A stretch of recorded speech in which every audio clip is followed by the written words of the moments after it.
Hey yo, what it do YouTube? It's your boy Alvin MB10 aka MR10, and what I got for today is some more NBA 2K23 Next Gen. Now, with all the trades that happened during the NBA trade deadline, we're gonna have a lot of builds to make over the next few weeks, and one of them happens to be none other than the Spencer Dinwiddie build.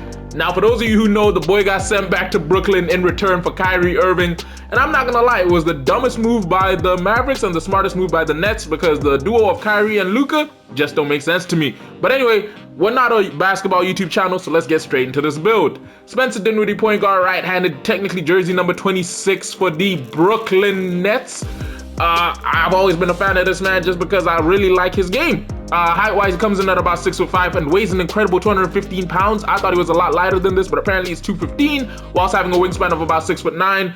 Body shape, this really doesn't matter. For those of you who play 2K, you know, the only thing it really does is affect how it looks when you're playing the game, which is why I always decide to go with compact, because when you go with compact, you look a little bit defined and you get the capability of looking a little bit smoother when you're on the ball. Now, before we get into the skill breakdown for this build, I do gotta say thank you for all the support you've been showing to the channel. And if you like today's video and you want to see more content like it, don't forget to hit that like button. If you're new to the channel and you haven't done so yet, don't forget to hit that subscribe button as well as turning post notifications on. And most importantly of all, don't forget to drop a comment down below telling me what you think about the build, whether you like it, hate it, anything you change about it, as well as what other builds you want to see me post on the channel. And just for my own sake, also tell me what you think about the Spencer Dinwiddie to Brooklyn trade. Now, getting straight into the physicals, decided to go with an 88 when it came to the stamina, just because this is a point guard build, so we got to put that up as high as we, not as high as we can, but high enough. Vertical went with a 70 because we were only aiming to get pro contact dunks on this build. 30 when it came to the strength, and then obviously when it came to the speed and excel, decided to go with an 81 speed and an 81 excel duo. I personally thought this suited Spencer the best just because he's not one of the most athletic guards in the league, but don't get it twisted, he is not under, you know what I'm saying? He has the ability to get up there and sprint fast, but not fast along the likes of Russell Westbrook.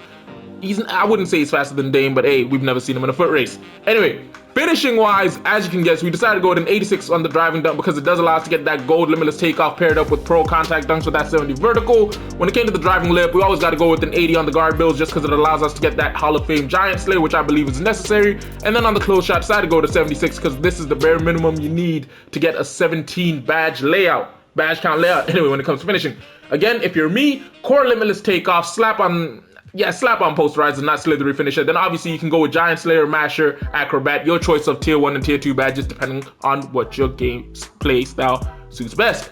Shooting wise, for those of you who watched Spencer ever since Luka got injured and started missing some games, you've realized the boy can shoot with a clip, especially from 3, which is why we decided to give him an 89 when it came to the 3 ball, because he does love to shoot a lot of those moving 3s off the dribble. And then an 82 when it came to the mid-range, just because we were trying to get the badge count up to a 25. And as you can see, to get Hall of Fame guard up, we needed at least an 86 on the Middy. However, we needed to spread out some of the badge points, some of the attribute points, because yeah, Spencer's not a one-sided guy in the fact of just shooting and layups. He also does play a little bit of defense as well as playmaking. Now, when it comes to the free throw, we always got to go with at least a 75. On this build, we decided to go with a 79 because we were trying to allow you the capabilities of being able to take this into the rec or the pro-am. And as you can see, as I said before, 25 total shooting badge points. If you're me, core agent 3, slap on blinders, possibly slap on limitless range, and then across the tier 1 and tier 2s, it's up to you. I would most likely go with, see, this is where it gets a little bit special. I would go with Space Creator, maybe Green Machine, Middy Magician, guard up. I'd go with the badges that don't involve a lot of catch and shooting, just because, again, as a point guard, a lot of your shots are just going to come off you shooting, and catch and shoot situations, you should feel kind of nice. Now, playmaking, decided to go with an 86 on the ball handle because it does allow us to get that silver mismatch expert, and 85 allows us to get that gold quick first step. Speed with ball only took this up to a 76 with the extra badge count that you get. And then obviously with the pass accuracy, decided to put this up to an 80.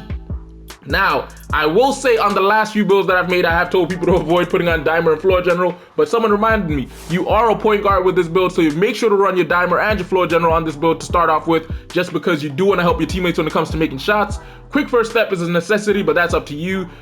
Unpluckable, I would personally consider running it at silver, just because, again, with the patches that they did to steals, you might feel a little bit of limber here and there. And then obviously for the tier 3 badge that I'd core, most likely handles for days, just because stamina does get burnt through on these builds quite quickly. Now, defensively, the build is not a slouch, as you can guess. Decided to give it a 79 on the perimeter defense to get that silver challenger. When it came to the steal, decided to go with a 78 as well, just so we could get that silver interceptor. Interior defense, we put this all the way up to a 45. This was mainly, like, it was pushed by the fact that we put the block up to a 65.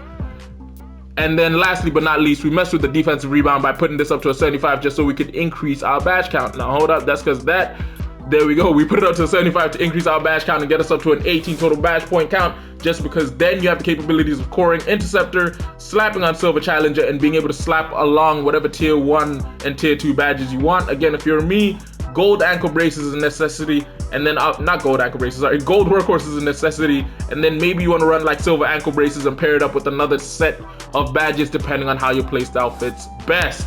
Now, as you can see, in total, we do get 18 defensive, 21 playmaking, 25 shooting, 17 finishing badges on this build, giving us a grand total of 42, 63, 81 total badge points, and that's before applying the +4 you get from having played some My Career games, as well as the +2 you'd have gotten from finishing previous seasons of NBA 2K23 Next Gen, putting this at a grand total of an 87 badge point Spencer Dinwiddie build. Now, getting straight into the takeovers, very first one I'd go with is something along the lines of ankle breaking shots, just because, actually I wouldn't go with ankle breaking shots. I'd go with negative impact to start off with, just because, as I said, if you've been watching Spencer play when Luka was out, there's a lot of contested shot pull-ups, step backs, and spin shots that he's taken, which are quite impressive. And then on the secondary take, you can obviously go however you want. But if it's me, I'd slap on Limitless range just because he has shown he has the ability to spread the floor. Let me just say it this way. There's a reason a package for Kyrie Irving included him and Dorian Finney-Smith. Both of them are highly talented, and for a player like Kyrie, it makes a whole lot of sense when you see how Spencer and Dorian play themselves.